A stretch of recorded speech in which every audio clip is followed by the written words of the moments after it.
going on, everybody? Welcome to the RBS Cinema Podcast. I know Kung Fu. Show me. This is Sparta!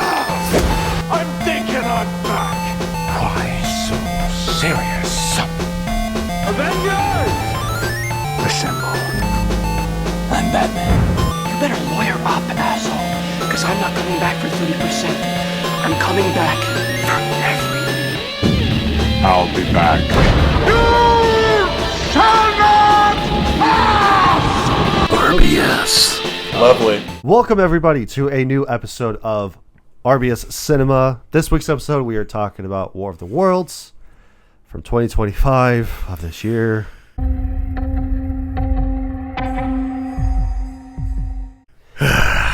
But before we talk about that, I'm your host, Devin. With me, as always, is co-host Jack. I am still Jack. And boy, do we got a slog of a freaking episode for today. And not just an episode, Devin, but a whole month ahead of us. Yes, it is the month of November as this is coming out. We are recording this on Halloween, so hence the reason why that I'm wearing a Halloween-themed Bucky shirt. We got some spooky streamers in the background. Still, so. But other than that, for this month of November, we are doing November. So this whole month is going to be nothing but skips. So stay tuned for when we talk about a no of a movie. So these are just going to be pure dog shit movies. Yeah, so spoiler alert, just in case you were in suspense ever when you were hoping we were talking about one of our movies about what are these guys going to think? No, all of these are bottom of the barrel. We think they're terrible. Well, we think that they're bottom of the barrel because either we've seen it or we've heard that it's dog shit. Kind of like War of the Worlds 2025. I haven't seen it. I've heard that it's dog shit. I've seen people talk about it on other podcasts that I follow. So I was like, well, fuck it. Well, what a we'll movie to start this. off with November. Yeah. So because we couldn't think of anything else. Yep. So like, well, why not? Let's watch this Room-esque movie. Yeah. It's a Room-like. It's pretty much on the webcam. That's all that it is. It's like one of those webcam horror I believe movies. they're called Screen Lifes. Yeah. Or what the genre is like officially called. Is that what it is? Yes, because the director of this movie, if you didn't know that, just skip ahead a little bit here. He directed Unfriended. Oh, that explains it then. Yes. So That would explain it. I would love to talk more about like how this movie came to be. Yeah. At some point, but like we'll get into that, all that sort of stuff. But Yeah. before we do you have a watch list for me this week, Devin? I do. But before I talk about my watch list, thank you everybody so much for tuning in, watching, listening, however you guys are doing it. Be sure you are subscribed to the channel because we post once a week, sometimes twice a week if we do a wrapped episode. So it's our post show that we do from time to time. And be sure to leave a like, leave a comment in the comment section below because who knows? If you suggest a movie, we might actually talk about it. You know, whether that's your favorite childhood movie, a movie that you guys want us to talk about to get our points across on. And maybe be sure someday. Maybe someday. And be sure to share this around with anybody that you think is looking for a new podcast, talking about other movies. You know, who knows? I want you to tell all your friends about me. So, yeah. But moving on to watch list. So I have a few movies. I finished off the Nightmare on Elm Street movies. You finally did. Yep. I watched the rest of them. So only one that I haven't seen is the remake, but that doesn't have anybody notable in there as far as I'm aware. I know that the guy that played as Freddy in the remake was what's his face from The Watchmen. He had the mask on. Oh, okay. That had the Rorschach? Oh, Rorschach. Yeah, That's what it was. Rorschach? Yeah. As soon as you were about to say it, I thought of it. But yeah, the guy that played as Rorschach in that movie, he was the Freddy in that one. Now that you've seen all of them, what would your ranking be on terms of how good they are? In rankings, number one is definitely the number one spot. The first one, yes. So, And then I'd probably say it might be number 3 is my second. 6 is definitely my top 5. So I'd probably say that one's number 4. Number 3 would probably be number 4. I don't know. It's Number 3 It's is number miscontrolled. 2. Yeah. Number 1, it's number 5. yeah. Have you seen that video? Yeah. But Like say like his favorite numbers. Yeah. It's like a top 10 list. top of 10 favorite list of numbers. my favorite numbers. At number 10, it's number 1. Yeah. Quick recap, because number 9 was number 8, which you'll need to know the context for this next number because it's number 5 for number 4. Yeah. It's pretty great. But yeah, so like I finished 4, 5, and 6. Nice. Rounded those out. They were pretty good. 5 was called Freddy's Dead. It's not even called Nightmare on Elm Street. It's just called Freddy's Dead. So Daddy's- a Nightmare on Daddy's Elm Fred. Street movie Yeah, okay. type of thing. 6 is just called New Nightmare. It's just Wes Craven's New Nightmare. So okay. he went back to direct this one. I think he also wrote it. Wes Craven. But my favorite bit of the last of number 5 being Freddy's Dead is at the end when Freddy is dead, and they're all like, "Oh, I think it was like, they go like, what happened in there?" And she goes like, "Oh, Freddy's dead," and then it cuts to the credits. Freddy's dead. And so I was like waiting for a laugh track to be like, woo! Like it's super corny, it's super dumb, but I just thought that was really funny. I'm like, my favorite part was when she said Freddy's dead. Yeah. 'Cause that's the title of the movie. So, but yeah, otherwise they were okay. Like 5 was just corny. 4 wasn't that great because in that one, in that one it was like the main girl from the last one. I think it was in number 3 continues off of that storyline where it's like the Dream Warriors. And so it follows the same girl from that movie, and so she's going to have a kid, and Freddy comes back because now the kid is dreaming. So now Freddy is like going to have her kid be his child, which makes no sense. It doesn't make sense. So yeah, and then that's like how he's gonna come back or whatever, and it's How many dumb. times has he died now at this point? At this point, it makes 6. 6 times. So yeah, but even in the 5th one, New Nightmare, he has a daughter. You come to find out. So, and then she kills him. So, and then New Nightmare was just kind of weird because it's gone meta with this one, right? Because like Wes Craven was the director and writer of the first Nightmare on Elm Street, right? And so he is now in the movie, and so like the main girl, the girl from the first movie, is back in this one, and so Nancy, so she is playing as herself as an actress to be in the next Nightmare on Elm Street movie, which is just called New Nightmare. And so yeah, it's gone very meta with this one. And with this one, it's like Freddy Krueger is back. So it's what's his face? I'm drawing a blank on it. Robert Englund. Yeah, Robert Englund.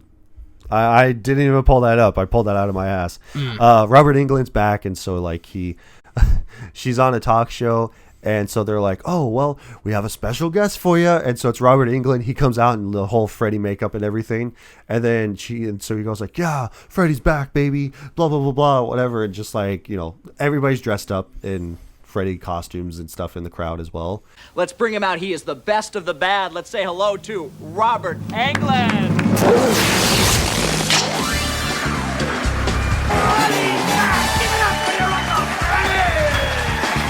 And after that, he is now dressed down. He's wearing like kind of like a suit jacket and stuff like that. So like he's normal, right? He's just Robert Englund. But he's also playing as a new Freddy in this movie as well. And it's just really bizarre, and half the movie was just pretty weird. I'm just like, okay, well, it's boring. And it actually has positive reviews on it. So it's actually higher up on the Rotten Tomato scale. But I don't really see it as that. I just go like, okay, well, it's a whatever movie. So it's Wes Craven again. So, but next up on my list, I have Interview with a Vampire. So that one has Tom Cruise and Brad Pitt. Really? Yeah, Brad Pitt. So they're both vampires. And also a very young Kirsten Dunst as well.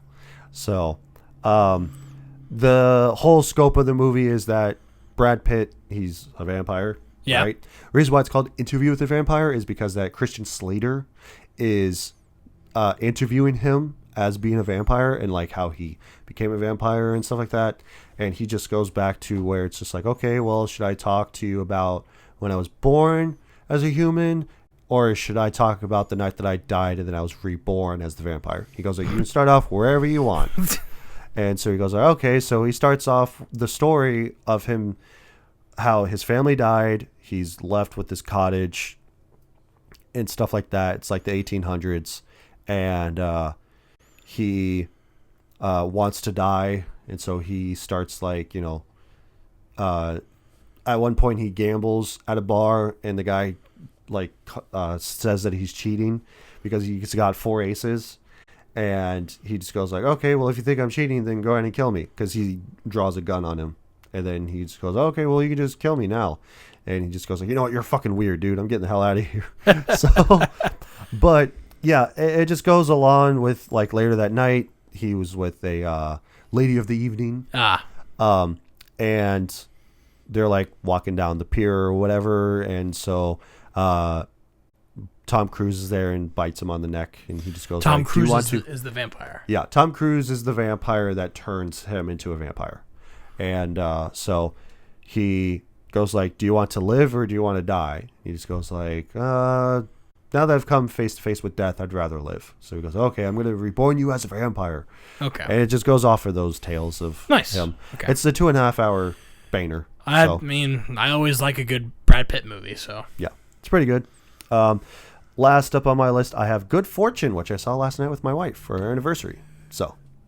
Okay. Which, thanks for that Alamo ticket, by the way. Oh, there you go. Yeah. Use that. And it's pretty good. Pretty funny. So it's kind of like a dark comedy movie. So it's got Keanu Reeves, Aziz Ansari, who wrote it, directed it, and starred in it.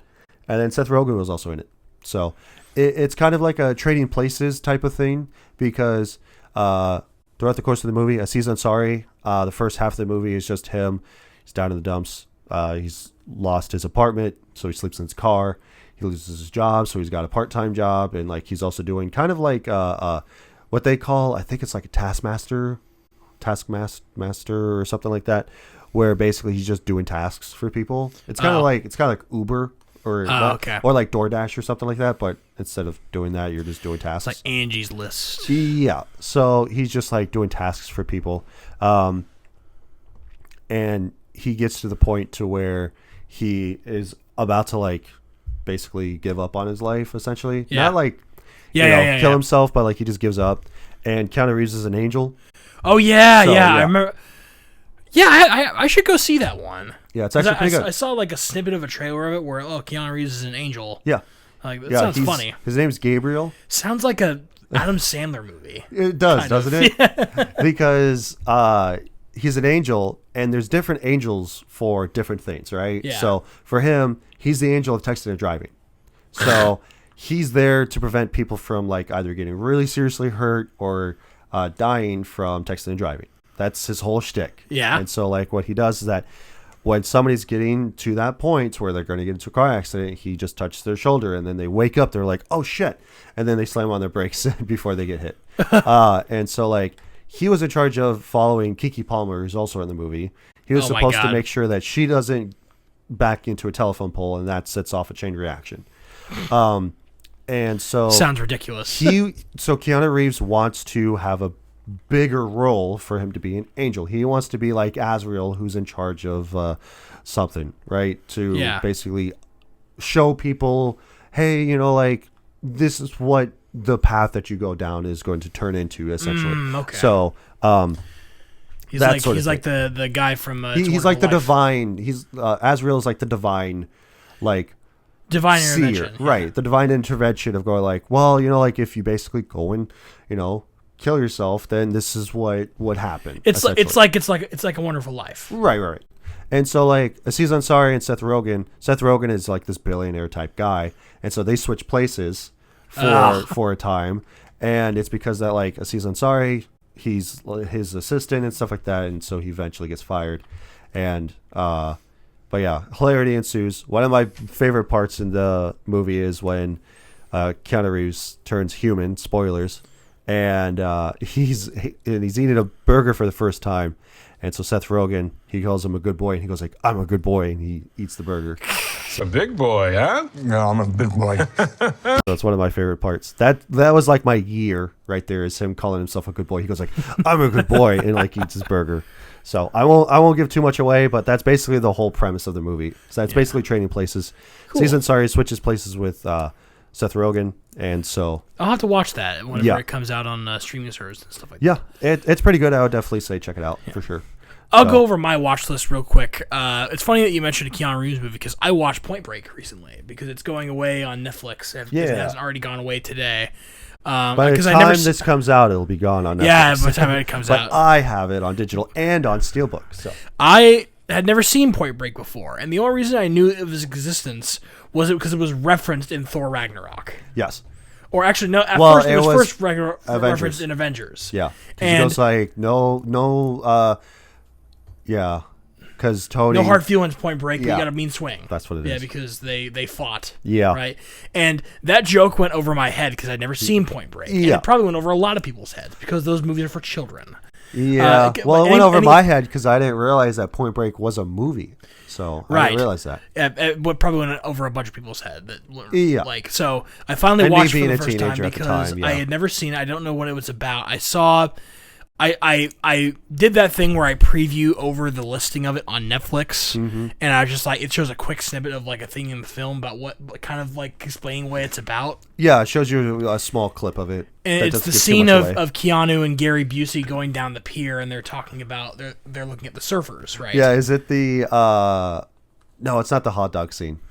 No. But yeah, like where he's like telling him about like, hey, who's these guys? Type of thing. So obviously Point Break is about an FBI agent that goes undercover with a bunch of surfers because his partner has a hunch that a bunch of bank robbers are surfers in their free time. Yeah. So because they find like some sort of evidence of like this wax that they use for their surfboards. Yes. So it's this weird hunch, and it ends up being totally validated.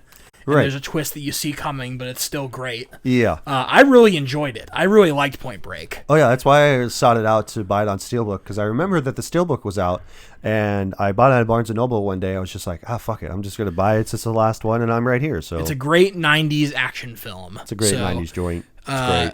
So great I watched Keanu that. Reeves joint, too. Then I finished watching The Martian, again, for the third time, but the second time watching it all the way through because I forgot the events of when I watched it the first time. Nice. Still really good. I liked. That's still on my list of movies to watch. That and Interstellar. I definitely pick The Martian over Interstellar because Interstellar is just really confusing and weird. Yeah. Well, it does have to deal with time travel, but it can be a bit hard to wrap your head around. Martian is a little bit more grounded. Right. So I like The Martian, and then the other movie that I watched, or rather attempted to watch, but then quit halfway through because it was the biggest piece of dog shit I've ever seen, was Annie and I decided to watch Jennifer's Body. Yeah, you told me because she had heard that she wanted to give the movie a chance because she heard that the advertising did not do it justice. Yeah. So that's what she kept hearing on Reddit.com, actually. And she told me that afterwards, and I'm like, why did you ever think that was a good idea to take a movie recommendation from Reddit? So we got about halfway through the movie before we both decided this is really awkward and weird. Yeah. Because it's like bordering on like an X-rated film, basically. It stars Megan Fox. Well, isn't it PG-13 or is it rated R? I think it's rated R. Oh, okay. Yeah, it's rated R. There's nudity in it. Is there? Yeah. I don't remember. It's been years since I've seen it. Or there's like partial nudity, basically. Right. but I'm pretty sure it's rated R. It's very graphic. Yeah, it is. But the idea is that it's Jennifer has a body. and Megan so Fox she's a is cheerleader. super hot, and the main character is not actually Megan Fox, but her not. best friend that she's super lesbo gay for her, by the way, according to one of the characters in there. Yeah, because they kiss later on in the movie. I didn't get to that part. They kiss. No, I didn't get to that part. But like basically, Megan Fox is kidnapped and she is possessed, I suppose, by something. Because she's about to get SA'd, and then then they do a ritual on her. I know. I don't know. I'm just describing of what I saw. Right. For the half that I watched, but we stopped watching when it got to the really awkward on-screen movie sex scene, of which there are many in this film. There is, yes. And we just got really, it was just very awkward, and I didn't want to watch any more of it. I would recommend that you finish it. I don't want to. I don't want to finish it. Plus, Panic at the Disco has a song in there, so it's great. Well, too bad. I'm never gonna hear it. So I don't care for it. I think anymore. it's just at the credits. So this is one of the movies that I genuinely like tried watching and then just stopped halfway through. Yeah. Other movie on my list of movies that I've just never finished is what was it? The Eternals. Yeah. Never finished that movie. Didn't care one bit.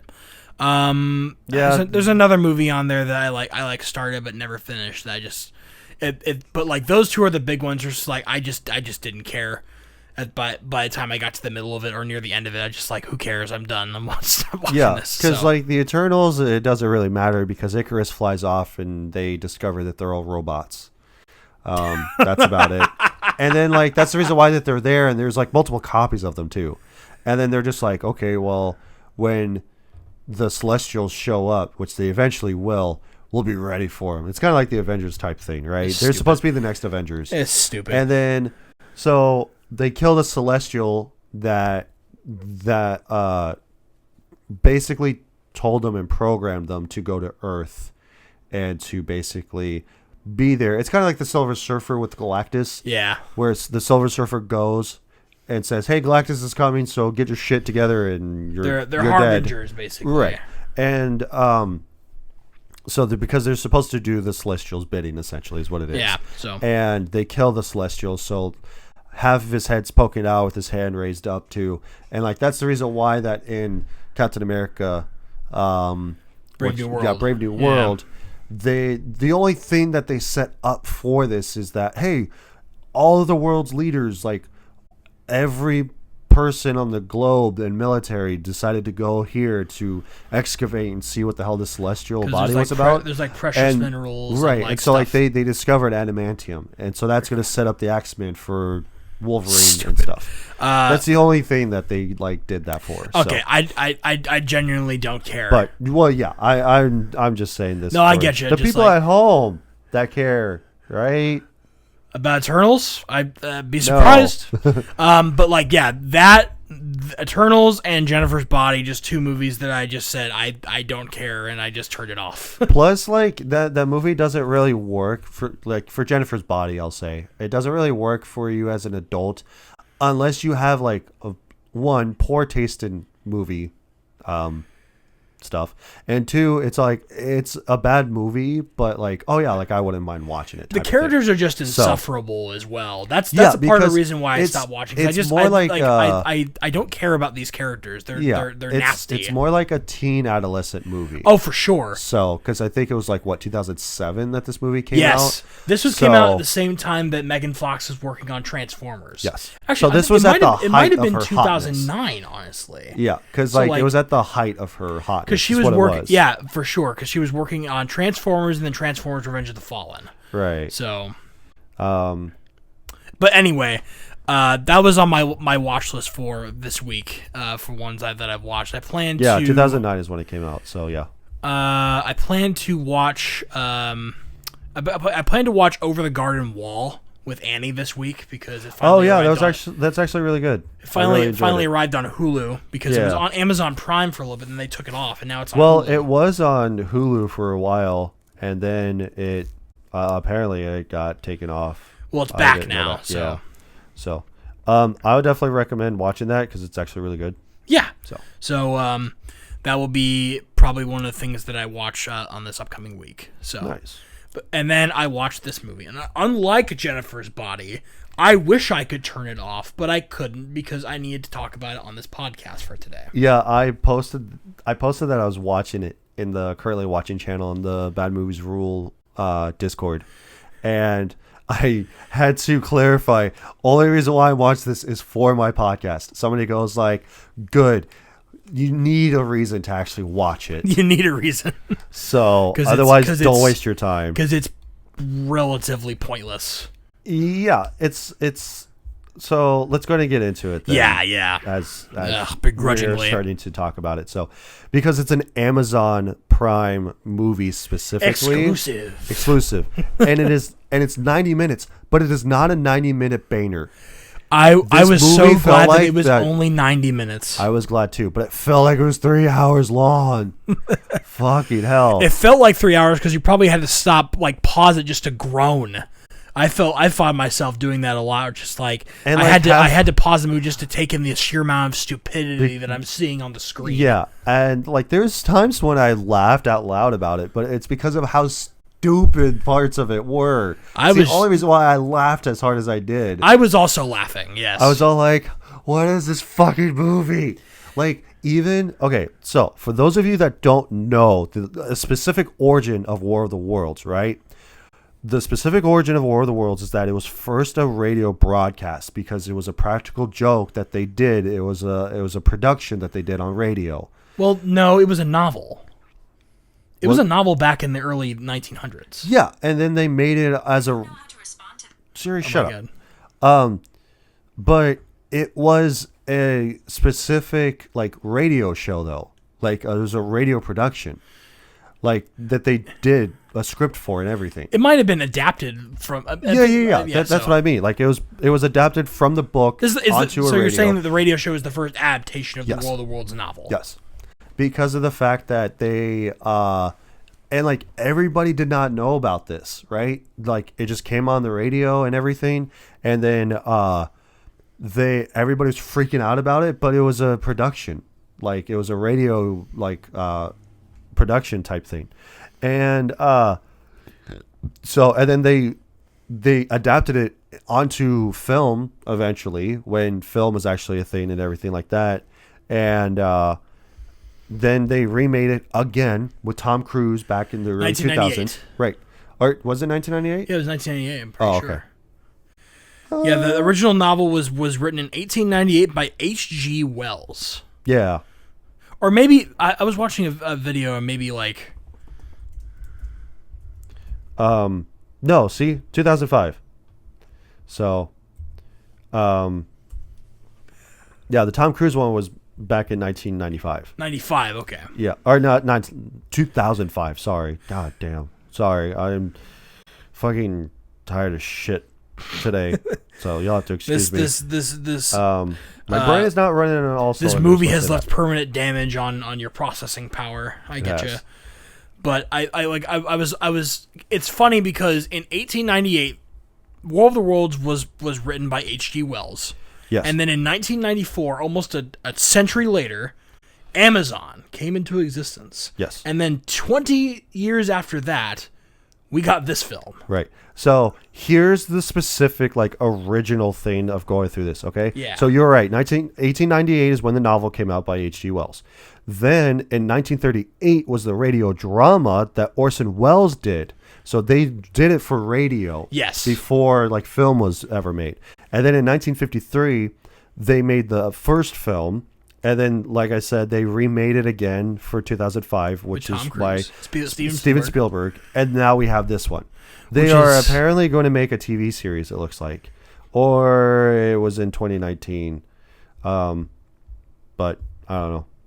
But that's the first I ever heard about the TV series. But yeah, so it's been adapted so many times, right? Yeah. 3 times in film now, which makes no sense. Nobody cares about this anymore. The first War of the Worlds was significant for me because it came out at the same time that Revenge of the Sith came out. Yeah. And so I was with at the movie theaters with my brother when we were really young. I would have been about 7. He would have been about 8. Yeah. And so we split off basically. So like he went to go see War of the Worlds with my dad. Yeah. And then my mom and actually it wasn't Revenge of the Sith. It was Madagascar. Oh. Yeah, so me and my mom went to go see Madagascar because I wanted to see that more, and my dad and my brother went to go see War of the Worlds. Oh, so we okay. saw 2 vastly different experiences. Yeah. To this day, I've never seen the 2005 version of War of the Worlds. It's actually pretty decent. I should probably go back and see it. Yeah. For some reason in my mind, I thought it was a franchise, like there Yeah. were multiple War of the Worlds. Right. No, it's just multiple movies that were just remade. It's just the one War of the Worlds movie in 2005. So Yeah. maybe I should go back and see it. Which it's pretty decent, I'm not gonna lie, but it's got the kid that played as Goku from Dragon Ball Evolution in it. Oh. So who plays this like Tom Cruise's like son. and a young Dakota Fanning, like a child Dakota Fanning. Okay. So it's actually decent. I'd say it's been years since I've seen it, but as far as I remember, it was okay. So War of the Worlds has always been in my background of like I realized that this movie exists. I've just never really interacted with it. Right. Until this week. Yeah. When I watched this Movie. Experience. Yeah. It's hard to call this a movie, really. Yeah. So let's go ahead and get into the vitals here real quick. So movie is specifically bare bones of what the movie is about is colossal invasion of Earth is coming in this off-kilter take on the legendary novel of the same name, filled with present-day themes of technology, government surveillance, and privacy. Got director Rich Lee, who you already mentioned was director of Actually Unfriended and stuff. No, my apologies. It was he's not the director. It's the producer who directed. His name is Timur Bekmambetov. Gotcha. He directed Unfriended. But he was the producer for this. He was film. the producer of film, so he had like direct influence on how this film was made. Yeah. Oh, so Rich Lee. So I'll do a little bit of research here. He directed Minority Report and also I Am Legend. He directed this. 2 really good movies, and you come out with this piece of shit. This movie is permanently on your resume, Rich. It is. But So yeah, stupid. I think I remember that like one of the writers that you're probably gonna list here had a Twitter account. Yeah. And wait, does that say that one of the writers of this movie was H.G. Wells? Yeah, I think it's probably because that they had to adapt it from the original novel. Yeah, but then it would say based on the novel. He's not one of the writers. No, but IMDb also sometimes H.G. Wells did not write this absolute piece of dog shit. I don't know. Maybe that's he did. So funny that know. they put that on IMDb. That's crazy. Yeah. What I was going to say is that one of the writers or one of the crew responsible for making this film had a Twitter account. Yeah. People found out that he was involved in this, and now he's shut down his Twitter account basically. Yeah, I would too if I made a piece of dog shit movie like this. So we got writers H.G. Wells apparently. That's not. Kenny Gold and Mark Hyman. So yeah, so one of those two ones got like doxed basically. Pretty much for this atrocity that we're about to discuss. Yeah. So just listing off a few of the heavy hitters and cast is Ice Cube. Ice Cube himself. From Daddy from Are We There Yet? Yeah, fame. Are We There Yet? 1 and 2 fame.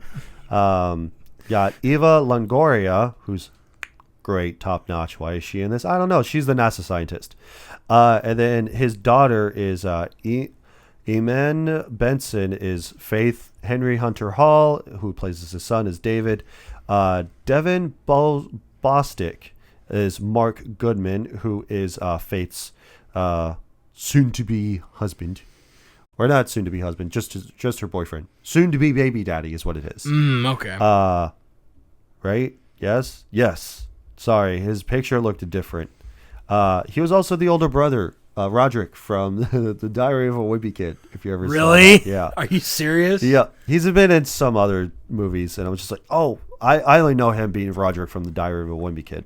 And then we got Andrea Savage is the FBI field agent. Clark Gregg, we got is the NSA director. Donald? Phil Coulson. Yeah, Agent Phil Coulson. How His first name's Agent.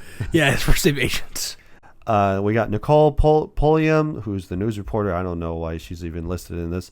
And then we'll finish it off with Michael O'Neill as the Secretary of Defense. He was in Transformers, I'm pretty sure. Yes. He was the guy with the briefcase from Sector 7. Yep. I like how the POTUS is just the title of one of the cast members. Yeah. He looks familiar, his actor. I remember he's probably been in something. But Who? Oh, Jim Jim Meskimen. He's been in some stuff. I just don't know off the top of my head what he's been in. So I don't know. He's from Parks and Recs and Fresh Prince. Fresh Prince of Bel-Air. Yeah. Oh, maybe. I don't Okay. know. I only got one tagline for you here, Jack. So Oh God. I'll never for you liar. Don't know what the hell that even What is. does that even mean? I'll never for you liar. That is What not the hell is that's that not even a a tagline. tagline? Man, IMDb is really stretching to be able to put any information about this film on their website, huh? Yep. For this movie specifically. Oh my God. It's really stupid. Can we look at a poster for War of the Worlds to just see if there are any actual taglines for this one? I don't think there really is, honestly. I want to look that up right now while you're looking up some other stuff. I'm just gonna look up like a poster of it on Google Images. There's only one video, and that's just the trailer. As far as everything else, I just think it's pure dog shit. I think I saw a tagline in one of the trailers. It's like you are your data, or something like that. Like that would be an actual tagline that they could have used. Yeah. But they just didn't. Here's one: "Fighting of Us." I don't know what the hell that What? means. No, this What? No, this is just like a thing that somebody made because it wasn't even the same thing. So I don't know. It's dumb. You know what? We'll just say they don't have any taglines, okay? Because that made no man. sense. That was just complete gibberish. Well, thank God there's not a whole lot of taglines, so we can just keep moving on, you know? Yeah, so let's go ahead and move on to us talking about the movie more specifically, in depth, analyze it. Yeah, this movie isn't great. I'll say that. Hour and a half felt like fucking 3 hours. Let me tell you that much, bud. If you could, like the interesting thing about this film before we get started is that this film was originally went into production in 2020. Yeah. And Universal made this movie, or approached the guy who made Unfriended with the idea that let's make a movie where nobody has to be next to each other and we can film in separate locations and have everybody be remote. Because it's COVID. Because, this movie would not exist if it weren't for the pandemic. Yep. So blame COVID That's for why yet another... everything is on webcams and phone. Yeah, that's FaceTimes right. and So, because Universal must have thought when the outbreak first started that, people are never going to be able to get together to make movies ever again. We have to innovate. We have to start this new process now. Yep, that's why Ice Cube is in a room by himself looking at a green screen. He is in a room for the entire... Well, not the entire film, for 90% of the film. Well, 99% of the time. I'll say 95. Let's be generous and give it at least 95, because he does leave the room. Well, yeah, but that's also at during the this film. end, and when he's trying to put in a flash drive in the... Yeah, but that's still a good, I don't know, 20 minutes that he's out of the room. The climax of the film. Which is really dumb because, this is basically an Amazon-specific thing. It's just because there's a few times where they reference all we do is just spy on people on their Amazon cards. And he makes a specific because the main kid, what's his name? Dave. Mark. Oh. Mark is an Amazon driver. Oh, okay. And he oh yeah, sorry, go ahead. So even towards the end of the movie, they're like, oh yeah, they're teaching us how to do drone drop-offs. Yeah, they're this is Amazon the future. Air. Yeah, Amazon Air. So and this is what they've been alluding for the last decade pretty much, is that you would be able to order Amazon delivery with drones. Yeah, for drones. And it was going to cost you a lot more, but you would get it same day though. So Here- like you would just have a drone come to your house, drop off your package, go like, cool, I got my package within like 3 hours. Yeah. Now I got my package. Now I got my box of crayons. So Yeah, so here's the problem that I have with the depiction of Mr. Goodman, Mr. Mark, right? Let's talk about him for a second. So he's the boyfriend of the main character's Faith. daughter. yeah. And he's described as a baby daddy. Yeah. Basically, they're not married, they're a boyfriend, but somehow he got his daughter pregnant, and he doesn't like him. Somehow. But here's the thing. So if this movie is meant to promote Amazon, it's being shown on Amazon Prime Video as a flagship For type Amazon. movie, like exclusive to Amazon. Why, as Amazon, the company, would you allow a movie to go out where the person who is your Amazon delivery driver is written to be the comic relief character? Right. And he's written to be stupid. Yeah. It's like Amazon views their delivery drivers as incompetent morons. Yeah. Almost. Pretty much. How would you let this happen if you're Amazon? Yeah. It's really stupid to me that like they make the Amazon delivery driver the comic relief character. Yeah. Like 100%. he's a guy that like the main character does not like at all. Yeah. And like is like you have no purpose basically, and it's like, oh yeah, I found a use for you basically. Yeah. Because you're like, I need you to go and protect my daughter. What you doing? Like he's Yeah. so that's a little bit of a thing before we get into all of this, because I know we haven't Yeah. even talked about like the main character, but I just found Yeah. that hilarious that Amazon is just omnipresent in this film, and I mean, of course they are. It's exclusive on their platform. Yeah. But it's just one massive shill for companies like Amazon. Yeah. I don't really understand why they even made it this extreme of a movie, because Ice Cube's role is that he works in the government and he spies on people, not even for terrorism, but for like hacking information or anything. He's basically after hackers. He essentially. works a desk job at the Department of Homeland Security looking for domestic terroristic threats. Yeah. And being that the main antagonist is The hacker is a known as hacker. a disruptor. Yeah. Because he disrupts. Yeah. So cool. And he posts live streams on YouTube, which he can watch on his work laptop. Yeah. And he's threatening to expose government secrets, and the government has been lying to us. He's Temu Anonymous. Right. You know? And he gets a ping of a location of where he's at, and then they go, the FBI goes in, and they're like, nope, it's a decoy.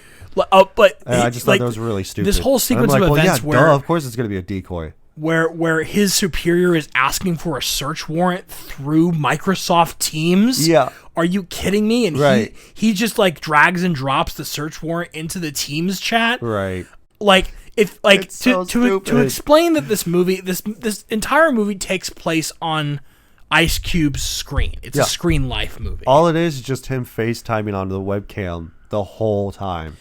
It's like a subgenre of found footage almost. Like it's That's just pretty like much what these types of movies it's like are. a video file, but the way I would describe this movie, it's like if you're watching a live stream Yeah, of pretty somebody looking on their computer, basically. Yeah. But the editing is all over the fucking place. It is. It's zooming in, it's Yep. zooming out, it's panning with a Right. blur. Yeah. You know, you see a notification pop up on his screen. Plus, also given the fact that when sometimes he is FaceTiming people, that like their internet is kind of shit, so like they're a little buggy. You know, Yeah, like whenever and you FaceTime with it people, looks terrible. it does. Yeah, I Like- get it. You're like the trying to one time- simulate the like the one time that he's talking to Clark Gregg for the first time, and like he's working out, and so he's Yeah. just like, "Yep, I'm here," and then like he's like, they get into a Zoom call and glitching and stuff. he's a lower frame rate than everything else. Yeah. It's like, I get it. You're trying to go for that look, but it looks really bad. Right. You know, it's one thing if you're looking at Plus, on he's an the only actual other computer person that he screen. talks to besides the son on FaceTime. That happens too. It the happens. It FBI happens agent, to the FBI agent and the NASA woman, whatever her name is, I forget. Yeah. but Sandra, whatever her name is, but like, it's there for effect, but it just looks terrible. yeah, And I mean, granted, they stick to the bit of everything that you can see on the film is either through a video camera or what he can see on his computer screen. Right. But it gets old. Yeah, it does. Really quickly. Because, like, my biggest thing is that, like, he is also spying on his kids, too. Yeah, that's really weird. Yeah. Not only does he know, like... Because, like, she goes to... We'll just say that it's a Starbucks, right? She goes to a Starbucks. She's getting a muffin, right? Yeah. And so, it's, like, she's pregnant and everything. And so he goes, like, oh, really? A muffin? Like, he calls her and he goes, Don't like, eat really? that. A muffin? Yeah, Hey. A muffin? Really? A muffin? What do you think? Like, don't eat that. Like, there's what is it? Like, something that's right next to her that's healthier to eat. Yeah. And so he also goes like, oh yeah, lay off of like what is it? The soy milk or something like that. Yeah, you gotta get more protein in you. Yeah. Because and like so for and like I know what you're gonna say. For some reason, there's a camera inside the fridge. Like, why? Like. He spies on his daughter. He spies on his son. He spies on his daughter's boyfriend. He's in the middle of a game, right? He's playing like this fighter jet game, and he deletes it. You can't just do that. That's not how that works. Well, you kind of can do that. You can remote into somebody's desktop and then go to Steam and uninstall a game in the middle of when they're playing. But you can't just delete it, though. You can. You can uninstall it. Yeah. That's how it kind of works on Steam. Like, yeah, that's true. But it's really stupid because you can tell that it's Steam. Yeah, and then he immediately because then like once he deletes it, his son like FaceTimes him. And he goes like, "Really, you deleted my game?" And he goes like, "You don't need to be playing video games." And you know why that's extra stupid? Because spoiler alert, we find out later on that Dave, Mark's son. Or the main Ice Cube's son is Disruptor. Yeah. He's the hacker. He's the hacker so that if he's you're been an looking for. extra super duper hacker guy, how are you letting somebody remote into your own computer if you know how that sort of shit works? Yeah. And how did you let him do that to you? Yeah, because right? like there's points in this movie where it's like kind of somber and like you know with him talking to his kids, talking to the boyfriend.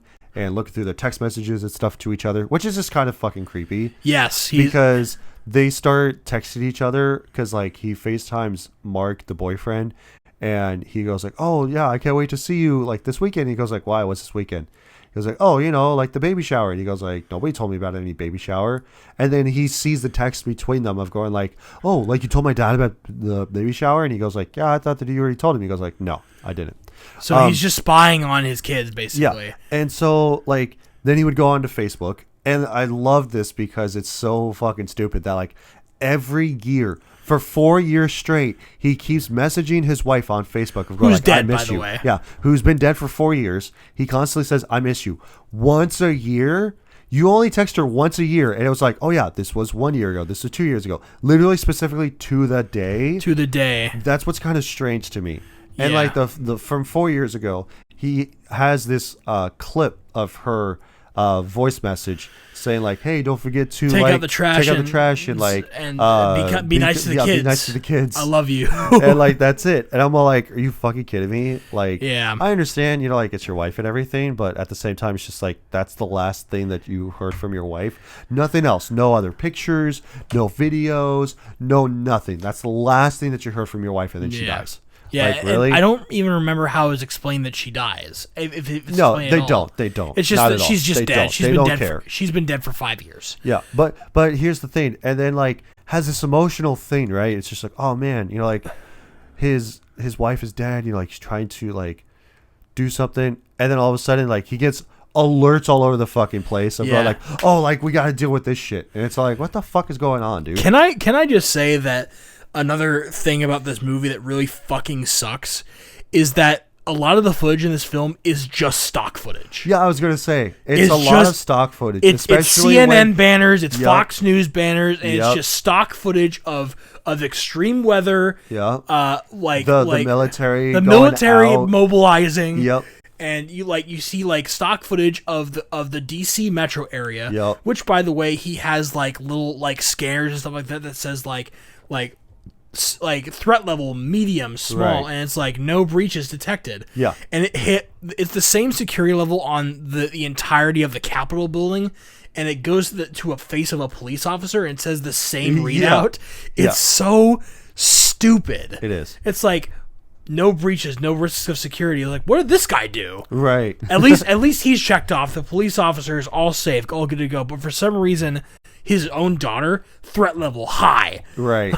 Like, how is she a high threat level? I guess he sets his own parameters in the system. I guess. But like, I will say that like also in this movie, the plot doesn't unfold naturally. No, events just happen. Events just happen, and they just like continue to go through. He's notified of these events via notifications on his computer. Yeah, or somebody sends up going like, "Oh, you have to look at this." Yeah, this is Sandra from from NASA, so you need to check this out. And like he literally does everything on his computer. He doesn't look at his phone. He texts on his computer. He takes FaceTimes from his computer. Yeah, all that sort of stuff. And it's like most people don't do that. No, if you're taking FaceTime, they usually just pull out their phone, but he never does that. It's like he doesn't even have a phone. Like all he has is his. Well, I think he does pull out his phone eventually at some point, but like it seemingly it's like his computer is his whole life. That is that.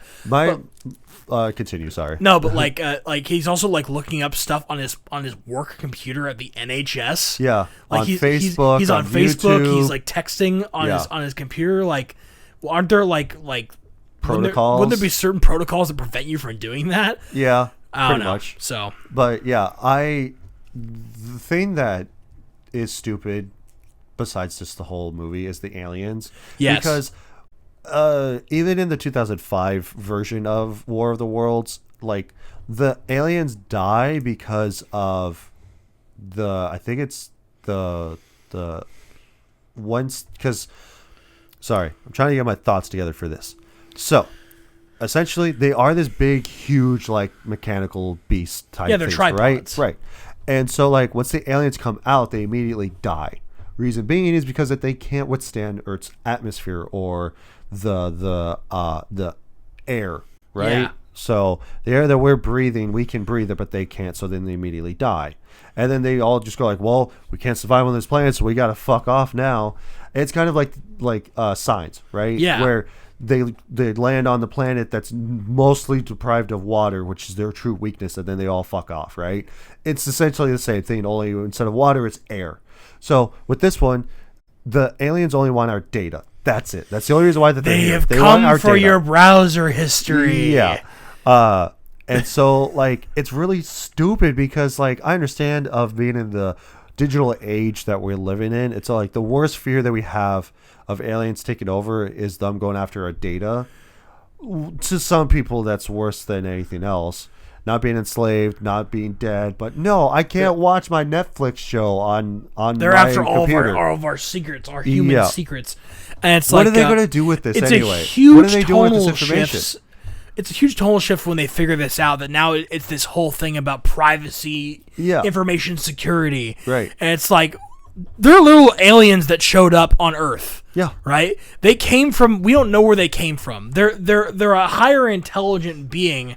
And these aliens that just came up and invaded out of nowhere, and they're killing like thousands of people. You see the screen in the bottom of like bottom left of his screen where it's like victories versus defeats, casualties, and he's like, wow, that's a lot. Yeah.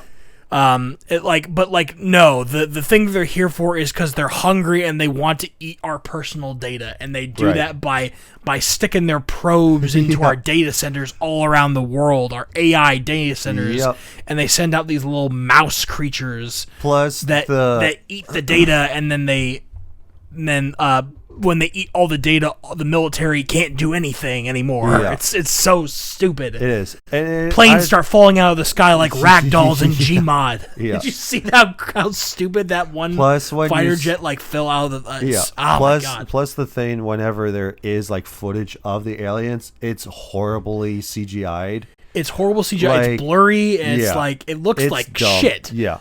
But yeah, because like one of the things that I wanted to talk about was like when the aliens come and they attack, the sun is like running outside, and he keeps cutting in and out, and so then it just like pauses on his face. He's just like, "Wow." Yeah.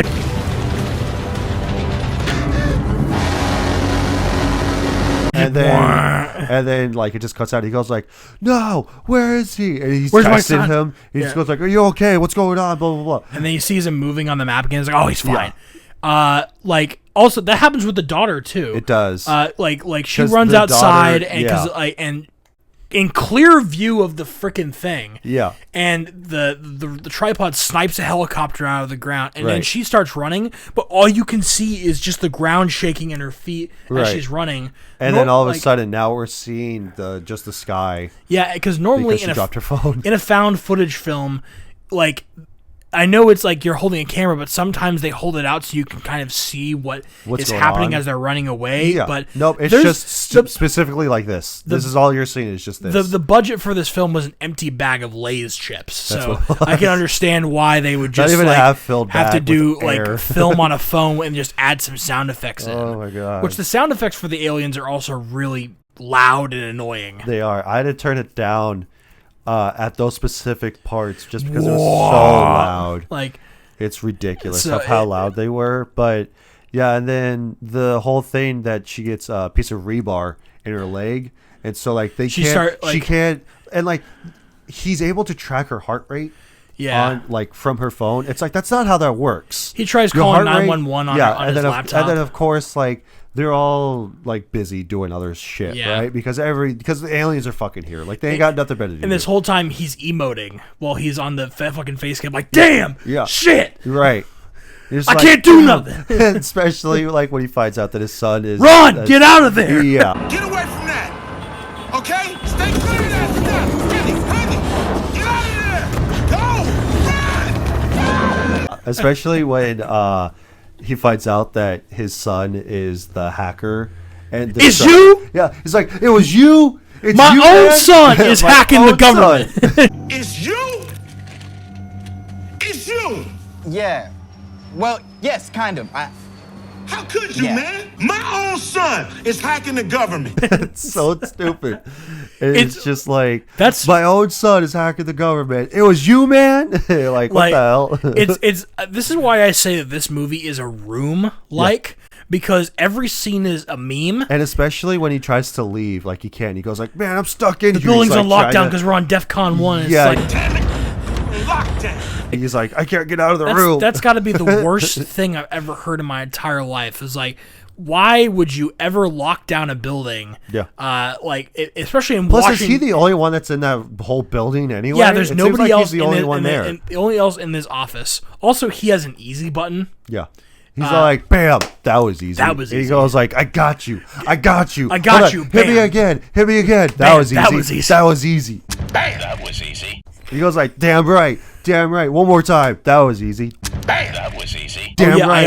I also like that like when the military starts fighting back, they mobilize in an hour. The world's military Yeah. all come together. Like Plus, they we don't say, see any of the other military around the world either. We just see the ours, Ameri- and they're yeah. just mobilizing and they're we shooting at see. They also say the U.S., NATO, and China Yep. are all coming together.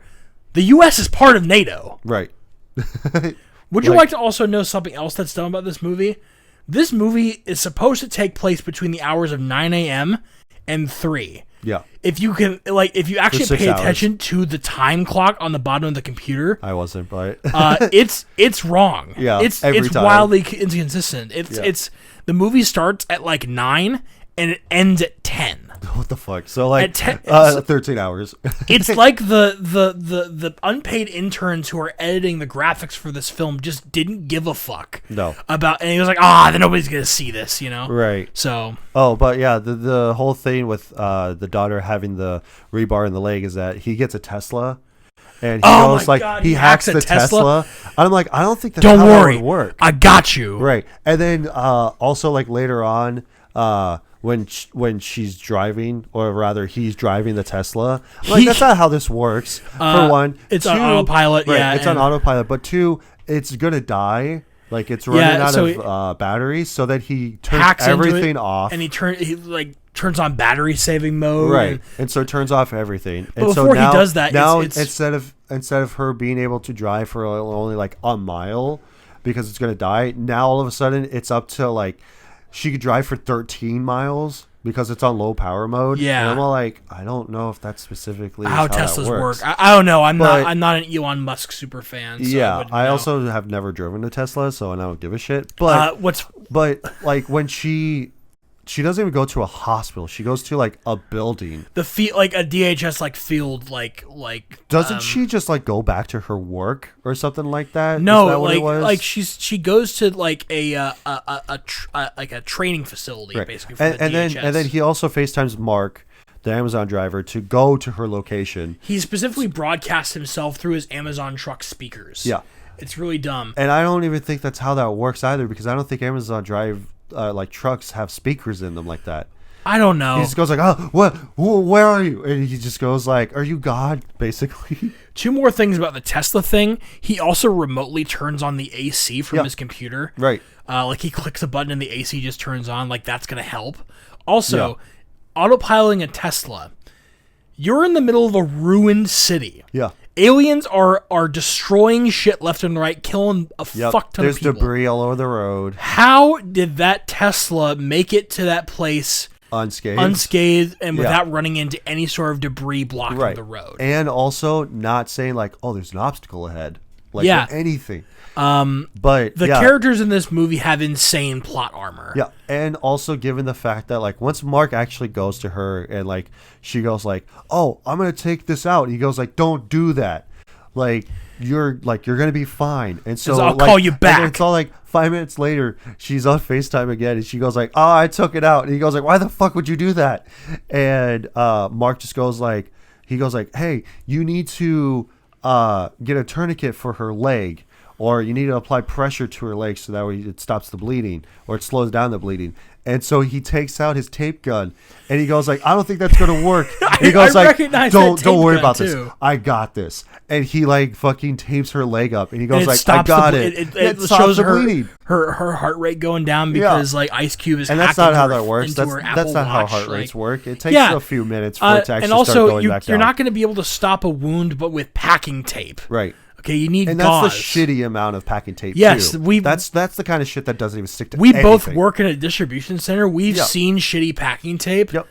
And one that Amazon driver saves the day by using his ingenuity packing tape to be able to save a lady from her leg bleeding out. There's a few things that the Amazon people are really good at. That is preventing a wound from bleeding out, as well as delivering your package, Flying a with drone through a hostile airspace. Yeah, because then at that point, like the Sun and Ice Cube, they're working together. They're working together now, and like because here's the thing, right? So because he finds out that his son is the disruptor, and then he goes like, "Yeah, I'll have files that you need to look at," and I'm here to tell you about the deeper state. I know you're part of the deep state because you're DHS, but I'm about to tell you about the deeper state. Right, and so he sends him a file of this first happening years ago that they crash landed and everything, and then finds out that actually Clark Gregg, his boss, is behind everything, and that the special project that he's under, Goliath, is the reason why that they're there in the first place. Because they're here to steal Goliath so they can be able to eat all the data that they want. Yeah, and so we're going to be sent back to the Dark Ages. Yeah, Clark Gregg is on FaceTime and he just goes like, "I found out you're a little scam or whatever," and he goes like, "Yeah, that's right. So you found out what I've been doing. So you found out what what? I've been up to." We're safe. I kept the safe. You risked all of our lives just to spy on people's Amazon carts. And then so he blocks him out. He goes like, "You know what? You're relieved of fired. duty." I'm he just goes like, "You know what? You're fucking fired." And then his son lets him. Computer doesn't work, and he's so sad. And then his son goes like, "Hey, are you ready to join the dark side?" He's like, "Do you want to play a game?" Right. Like a War Games reference. Yeah, I had that in my notes too. It was like the War Games reference of like. So glad we watched that. Also, when he starts like going back into the system and stuff, because now he's hacking into the system, right? Now he's all like touchdown, touchdown, touchdown, like touchdown, touchdown, touchdown. Kiss my ass, Briggs. 3 times. I was hoping you would press "Dude, his you "that was fucking easy" button Yeah, 3 more times. I was fucking gonna say that was easy. That was easy. Yeah. That was easy. And then where he needs a flash drive because he goes like, oh yeah, you need a flash drive. He goes like, I don't have a flash drive. His son goes like, you don't have a flash drive? It's like, no, this fucking building is secured tight. Like, we don't fucking carry this shit around. Like, I will have to admit, like, that's actually pretty smart on their part. I feel like the he DA, goes like, an like, office space would still have a flash drive, right? No matter where it is, even if it's to send really big files or whatever. But yeah, so like he goes like, okay, well then I'm gonna have to order one through Amazon, and then this is the whole part where Mark is flying the drone, and no, it's that like Faith has the drive, right? But he needs to get it to Ice Cube somehow, but he's locked down, so he can't get to it. Yeah.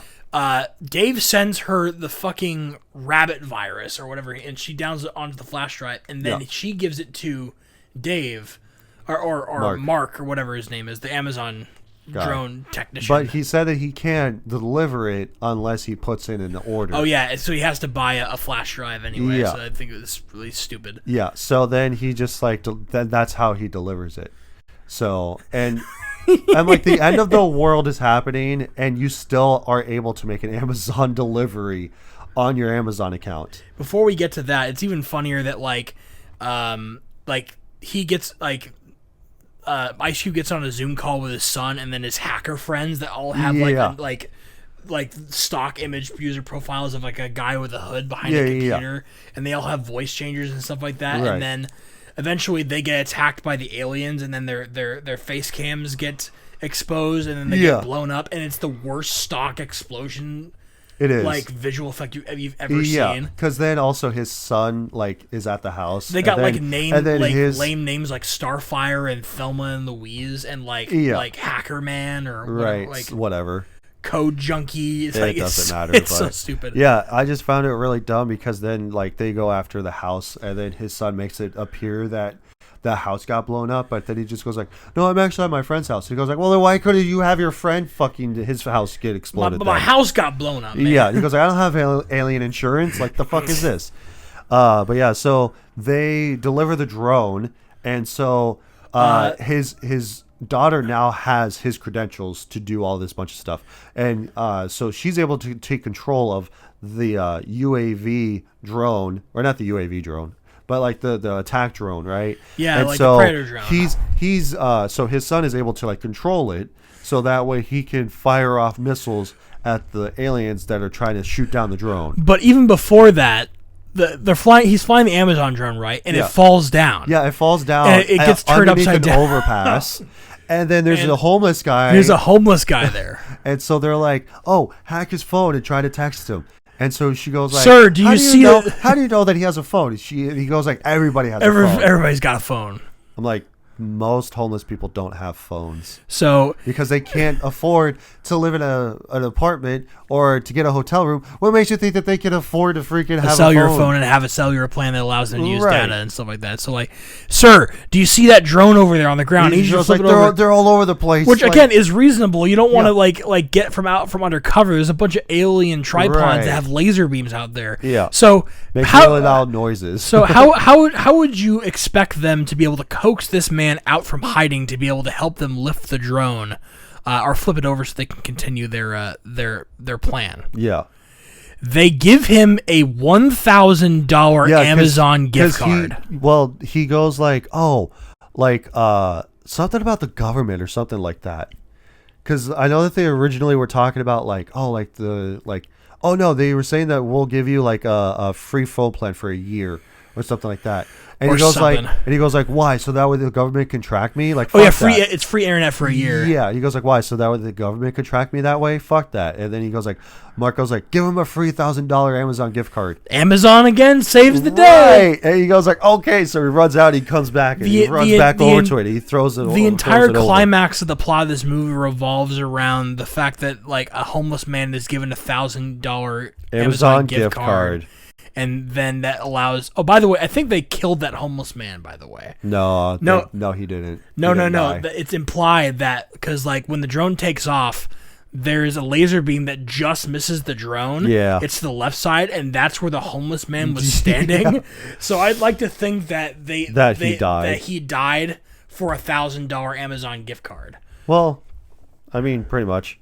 But anyway, like But to wrap through this really quickly at the end, the drone is able to make it through the building just fine. He gets the thumb drive, he plugs it in, and then that's and then we get a fake death sort of from the dad from Ice Cube, which also, by the way, the one time that the movie breaks its rule of everything being on a screen or on a camera was when he put the flash drive in. Yeah, that's the only time is him plugging it in. Where is that camera? Right. It completely breaks the rule that this whole film set up in the first place. Right.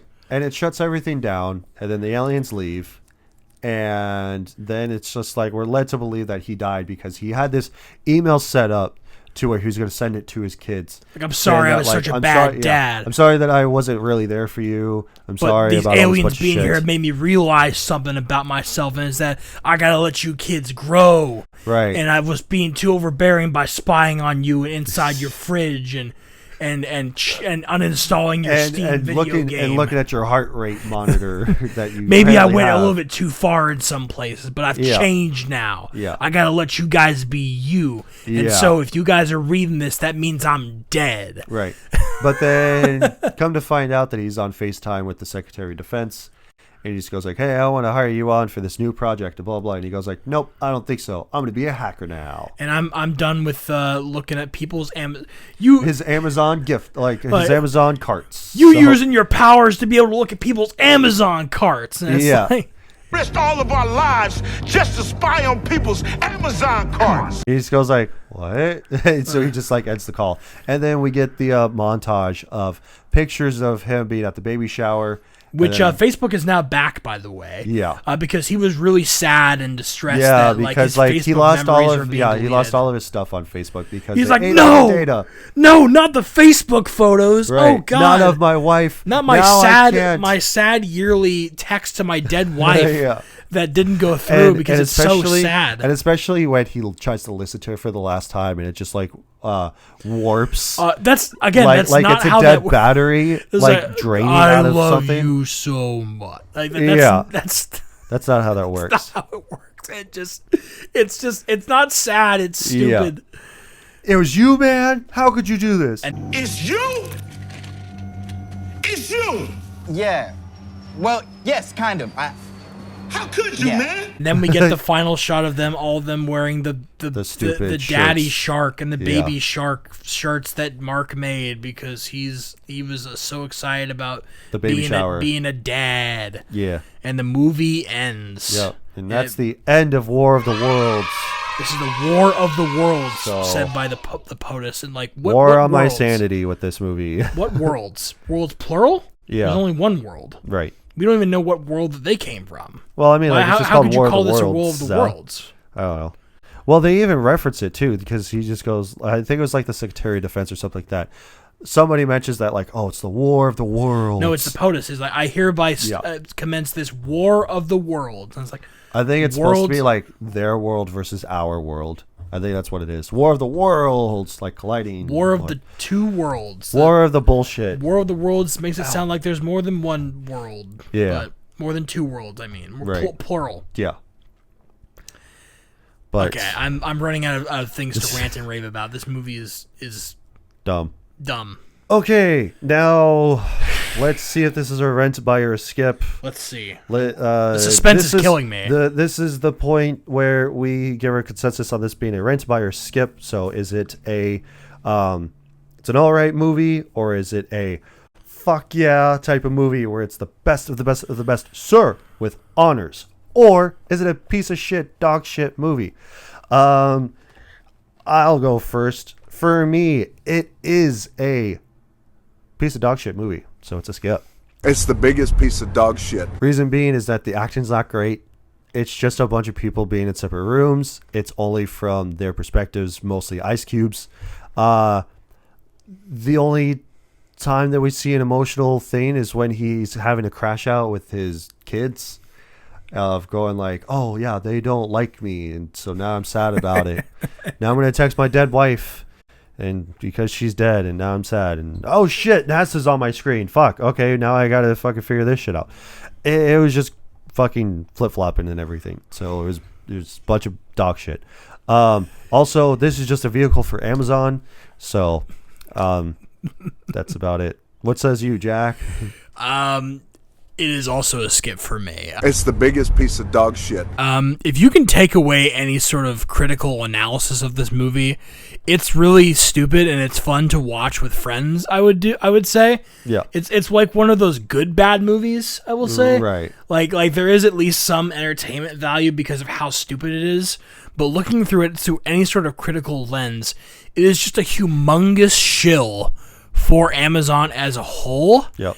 And it again had a very specific purpose in mind when it was made. It was Universal's test at trying to make a movie that where everybody could remote and seeing how that would work. And if it's any wonder if that was successful or not, it took them 5 years to actually put this out, and they shadow dropped it on Amazon. That's how you know a movie is successful, when it just comes out of nowhere and then does horribly.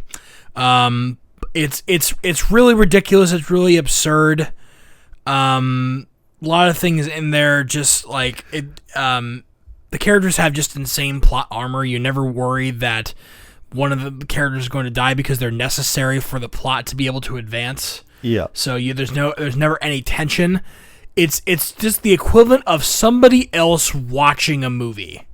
It's the equivalent of watching a live stream, but the events are already premeditated and pre-planned out. Yeah. It's bad. I won't say that it's not worth watching. I would say that. You would say it's not worth watching. I would Yes. say that, like, if you wanted to, like, see what it was about, I mean, it's right there. It's free if you have Amazon Prime, which it's not free because you have to have an Amazon Prime subscription to be able to watch it. But this is a good movie to make fun of. It will be one of those movies that come along in a couple of years and it'll look super dated, I would say. And everyone will just make fun of it. We'll pull memes from it, I think. Yeah. But it's a very memeable movie for sure. But looking at it through a critical lens, it just has this weird tone of, like, we have to, like, worry about information privacy. Yeah. Nowadays, and it's like it takes this weird stance in a movie that where aliens are supposed to be invading. It's just this weird twist, and it just doesn't work. It's an interesting idea, but it just doesn't work because it's just a guy. You're just watching Ice Cube emote. Yeah. The whole movie. It was you, man. The editing. It's you. It's you. How could you, man? The editing is atrocious. The CGI looks like shit. Ice Cube is not a good actor at all. At least in this movie. I don't know. I feel like he probably was better as a rapper than an actor, at least. Yeah, pretty much. I'll say at least for this movie, he wasn't good in it. No. The plot is not a plot. It's just a series of events all connected through a bunch of notifications on some guy's computer screen. Yep. So pretty much. It's a skip. It's bad. Cool. Well, now let's get through Suggested People, and then we'll call this an episode. So Suggested People is where we take a 110, if not both star review on IMDb, and see what other people have to say about it. So because we both say that it's a skip, it's obvious. Now you have to see this 10-star we have to do review. a 10-star review. So I mostly think that all of these 10-star reviews are fucking people just fucking around. Yes, so, it's like reviews for Morbius. You know? Right. It's like, oh man, my favorite part is when he said it's Morbin time, and which then actually morbed all over the place. It's kind of funny, like having people look at like an objectively horrible movie, and just write like joke reviews for it. I love to see this. So speaking of joke reviews, this person gave it 10 out of 10 stars. War of the Worlds cured my depression. Such an incredible movie. I've always thought if the War of the Worlds was adapted into a Zoom meeting, and they did it perfectly, blowing my expectations out of the water. The aliens were truly terrifying. Ice Cube had an Oscar-worthy performance, especially in the film's tragic moments. Movie of the year. So totally not sarcastic there at all. Nope. So, but we'll call this an episode here. So with that being said, thank you everybody so much for watching, listening, tuning in, however you guys are doing it again, be sure to subscribe to the channel. And again, leave a suggestion in the comment section below about a movie that you guys want us to talk about. And be sure to share this around with anybody that is interested in this kind of stuff. And we'll see you guys next week for another Skip movie. So stay tuned. And because this is actually on Halloween, happy Halloween. But this will be coming out next week. So it won't be Halloween when you're listening to this. I will leave us with this. I fucking forgot to mention this. They came out with the Scream 7 trailer. Oh, yeah. So for those of you that made it this long, check out the Scream 7 trailer. It's actually really fucking good. So we got a new killer. Gotta know who is it. So it's rumored that it's Stu, but nothing is being alluded in the trailer for it being somebody specific. So we'll see. So we'll see who that is. But it comes out in February. Comes out next year. So I can't wait. Let's go, baby. Scream is back. It's back again. So anyhow, see you guys next week. Bye. Bye.